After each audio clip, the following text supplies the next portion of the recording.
Welcome to Mutual of Omaha's Wild Kingdom. I'm Peter Gross, co-host of the original Wild Kingdom with Marlon Perkins and Jim Fowler. For more than 50 years, Wild Kingdom explored wildlife and our natural world. Tonight's episode and many others focus on the timeless value of wildlife conservation. Wild Kingdom played a critical role in changing public attitudes about the importance of animals for the health of our planet and our own quality of life. We challenge viewers to learn about animals and get involved in conservation in their local communities. That call to action resulted in more visits to local zoos, nature preserves, and even observing animals in their natural habitats. And that connection with animals benefits all of us in the Wild Kingdom. So sit back, relax, and enjoy Mutual of Omaha's Wild Kingdom right here on RFD-TV. Mutual of Omaha's Wild Kingdom is presented by Mutual of Omaha, people you can count on.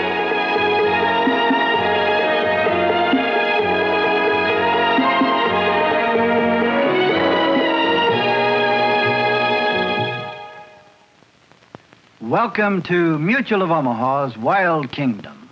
In our southwestern mountains lives an unusually active and interesting mammal called the coatimundi, sometimes locally known as the chulo.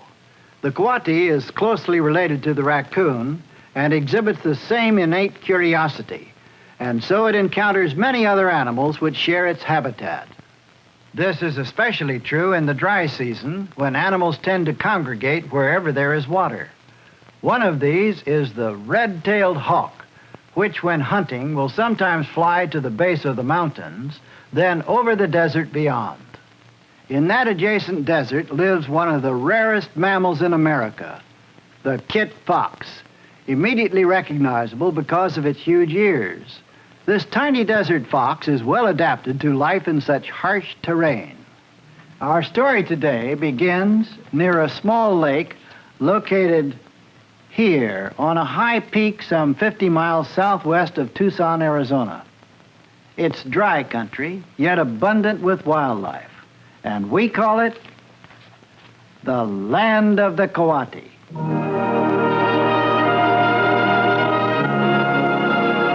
There is an aura of vastness and wildness and almost primeval beauty to the desert mountains of the American Southwest. Here, where expansive vistas of arid terrain seem to extend forever in all directions, one of the largest and most graceful of predatory birds in North America, the beautiful golden eagle, surveys his realm with quiet dignity.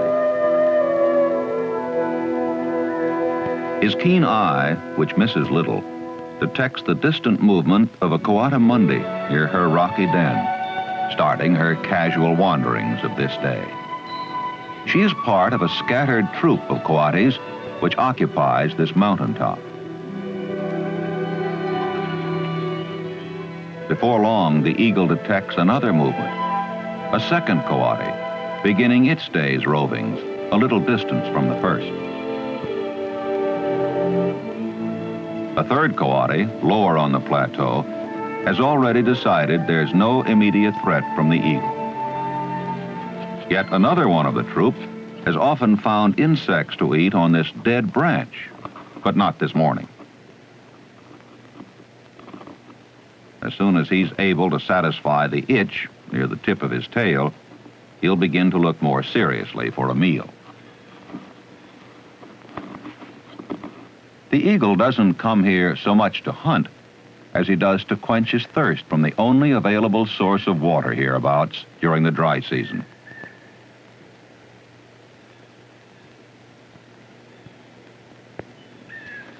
The coati, too, usually makes the lake a drinking stop before he begins his day's roamings in earnest. He'll eat cactus and other vegetation readily, but he's also a predator. He knows, just as the other predators know, that during the dry season, this is where almost all wildlife of the area converges. The raccoon also knows that prey can more easily be encountered and caught here. Before hunting such prey, He searches briefly in the shallows for tasty crayfish or other edible life. He considers this part of the lake his own exclusive territory.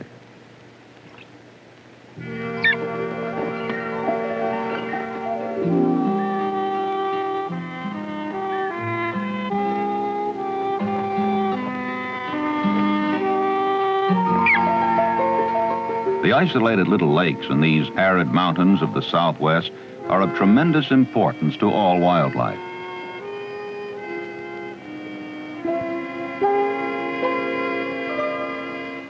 A great many of these animals could not possibly survive the harsh desert existence without them.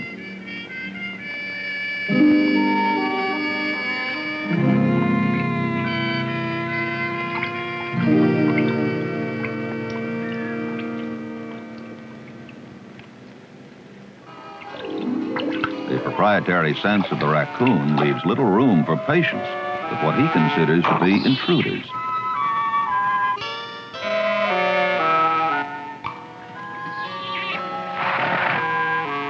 Having reestablished his claim, the raccoon resumes foraging, wisely ignoring the other intruder, who would hardly be so easily evicted. The eagle will leave of his own accord as soon as he's thoroughly quenched his thirst.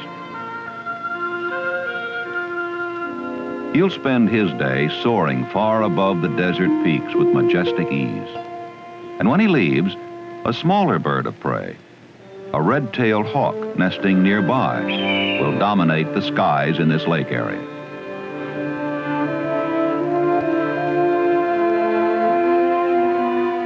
Before too much longer, her large speckled eggs will become large downy hatchlings with ravenous appetites. And then all of her energies will be concentrated on finding food enough to provide for them. Even now, the appearance of a timid little rock squirrel prompts her to leave her nest in pursuit.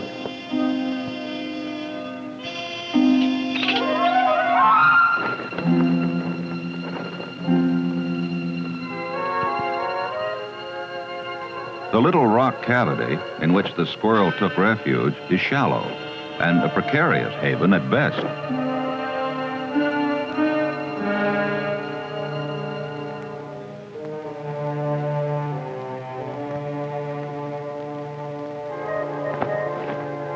The hawk's a shrewd hunter and fools her prospective prey by getting out of his sight. This time, the lucky squirrel escapes.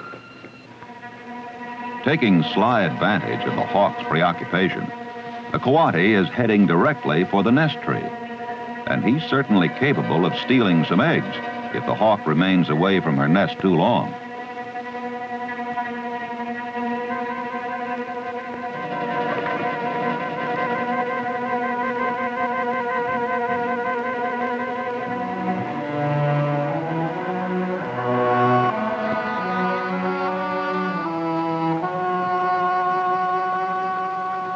The coati's been detected now, and though the hawk's normally no match against these coatis, without hesitation, she speeds to defend her nest.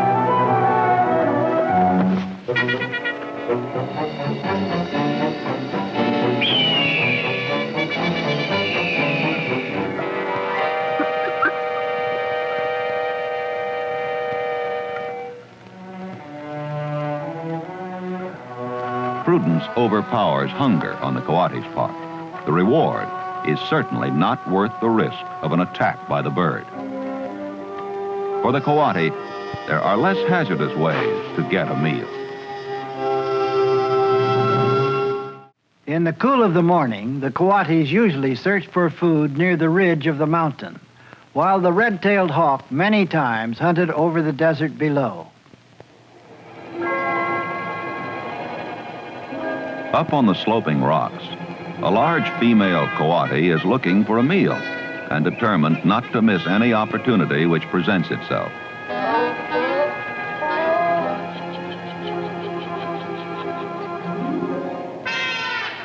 A millipede moving nearby provides that opportunity.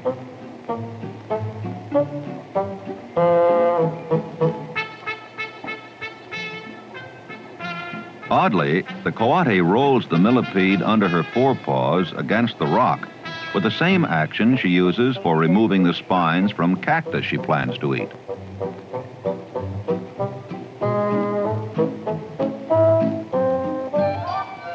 The millipede's defensive response is to curl itself into a tight circle with only the tough, smooth shell of its back exposed, making it hard to hold or bite.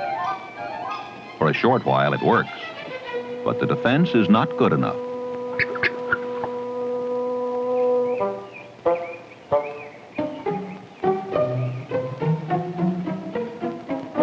With hunger temporarily appeased, the coati's attention is caught by a movement of the red-tailed hawk at her nest.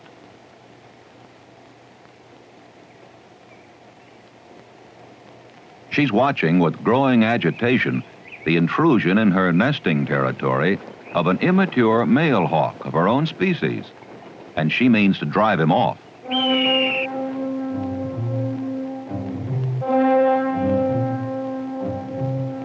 Almost at once, she dives steeply to gather speed for her attack.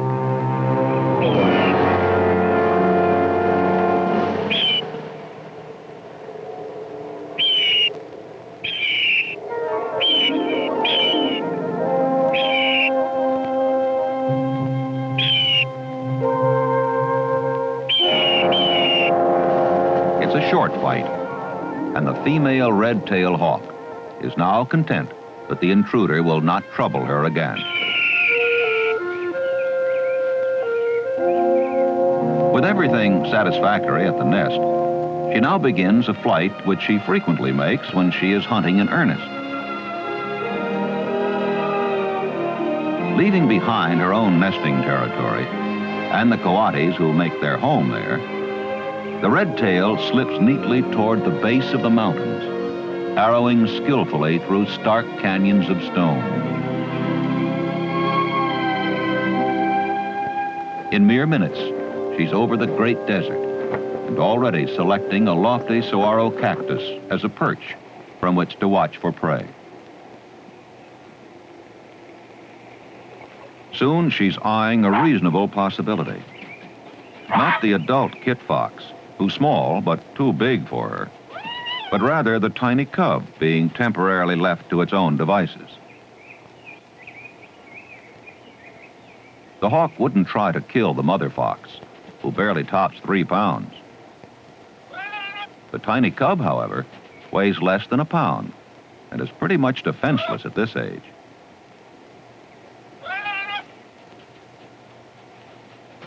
Unaware of the danger, the baby kit fox is to some degree protected by the bushes surrounding the mouth of the den.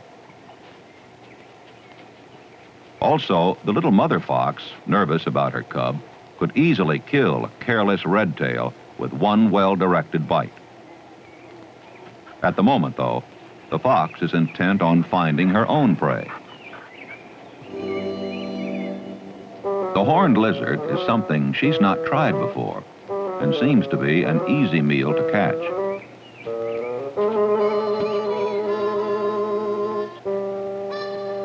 Unlike other lizard species she's caught and eaten, the horned lizard has a defense that is quite remarkable. It doesn't depend on being able to run very fast or far for its protection, but repels an attacker through the strange process of squirting blood from its eyes. The blood may have a bad taste or smell. Somehow, the blood squirted from the lizard's eyes into the mouth and nose of the fox, as well as on its fur, has the strange ability to very quickly discourage any further biting by the attacker. The kangaroo rat is far more usual prey for the kit fox.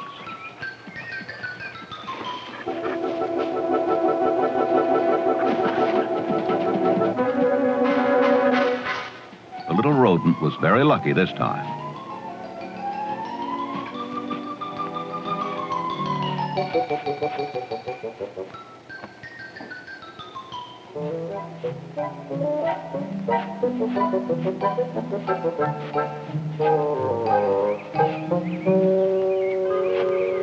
No more successful than the fox has been, the hawk has missed its chance.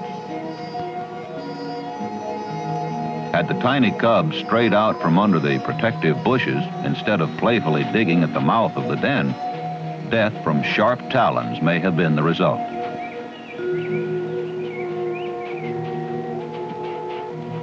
But now, with the return of the mother fox, the risk of attacking the baby has become too great, and so there's no choice left but to wait as patiently as possible for some other prey to carelessly wander past. The lake at the top of the mountain attracted many animals each day, and as a result, the predators came into the area often, looking for easy prey.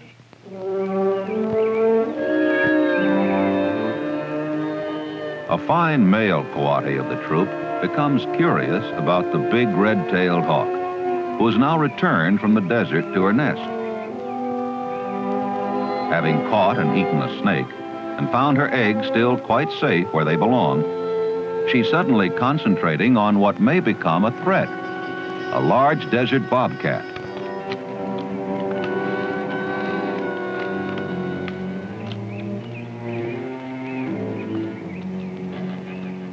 The big predator was simply heading for the lake to drink. But now, before satisfying his thirst, he decides to check and see if the big bird has any chicks. If so, the fledglings will almost certainly become his next meal.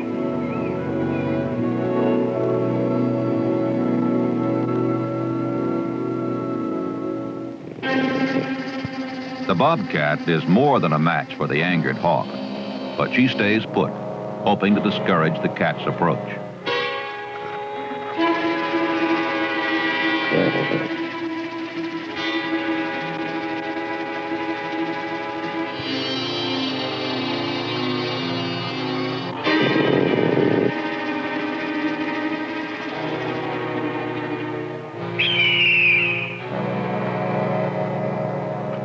At last, he decides to call the bluff of the furious red-tailed hawk.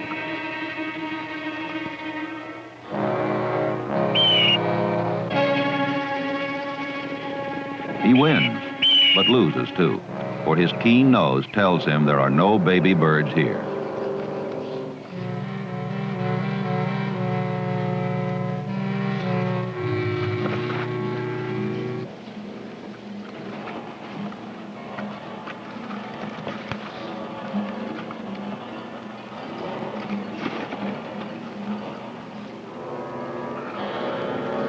With the bobcat no longer a menace to her, the red-tailed hawk gets settled once again over her eggs and watches the activity of the coatis below. This one has a den in the cliffs, and the hawk sees something she hasn't seen before.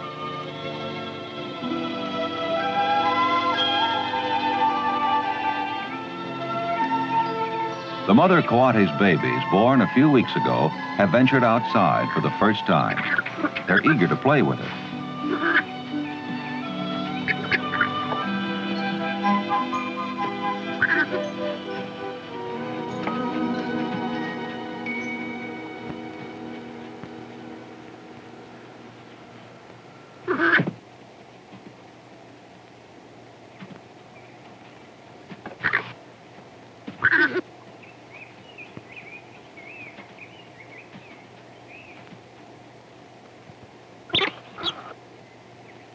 Soon, these cubs will be full-grown coatis and will become part of the troop which makes this area their home. But first, they've much to see and learn. The hawk watches their approach, and while the family of coatis seems to have no specific destination in mind, there is good reason to believe that once again trouble's on the way to her nesting tree.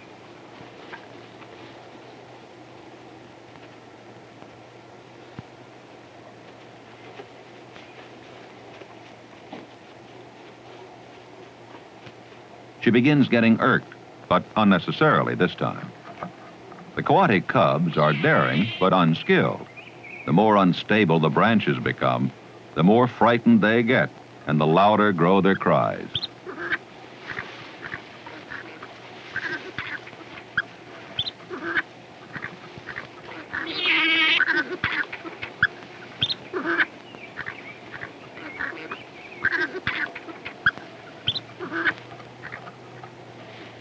Their mother has come to the rescue.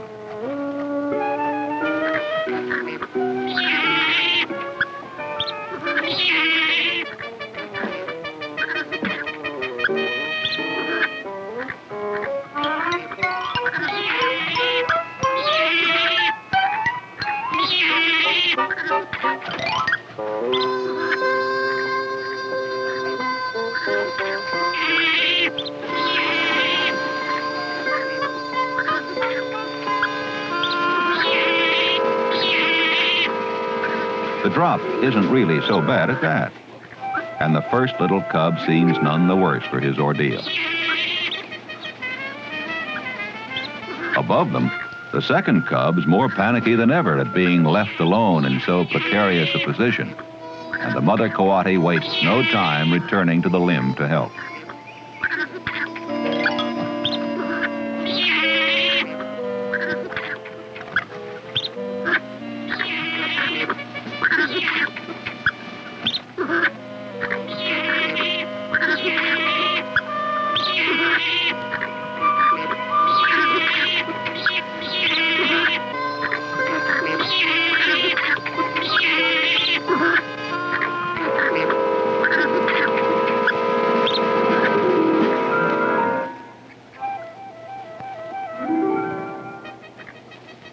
Now it's time for the Coati family to head back toward their den.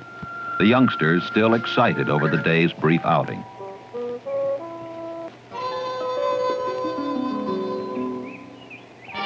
For the Coati cubs, the outings with their mother will become daily now as they learn to survive. One cub doesn't want to give up, but their mother knows he's had enough for now.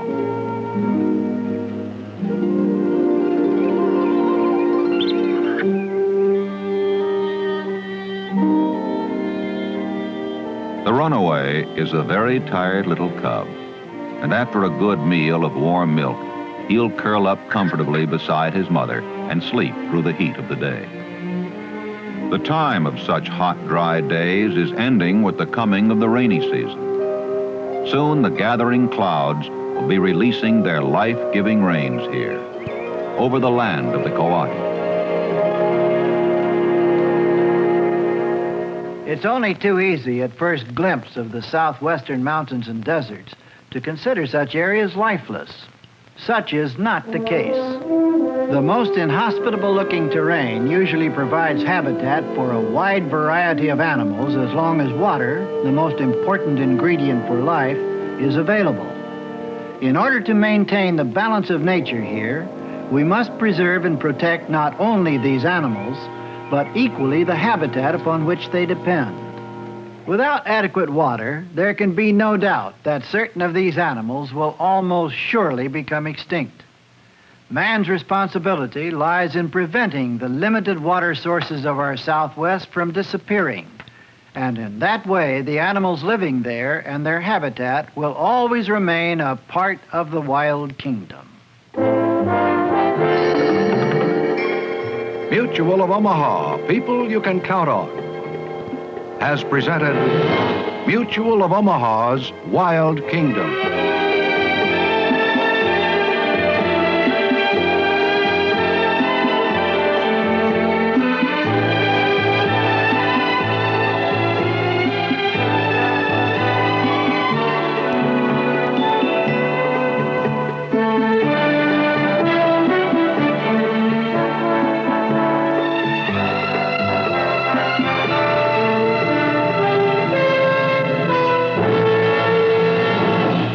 Mutual of Omaha, helping people find Medicare solutions for over 50 years. To learn more about plan options or how to protect your kingdom, contact us today. Mutual of Omaha, protect your kingdom.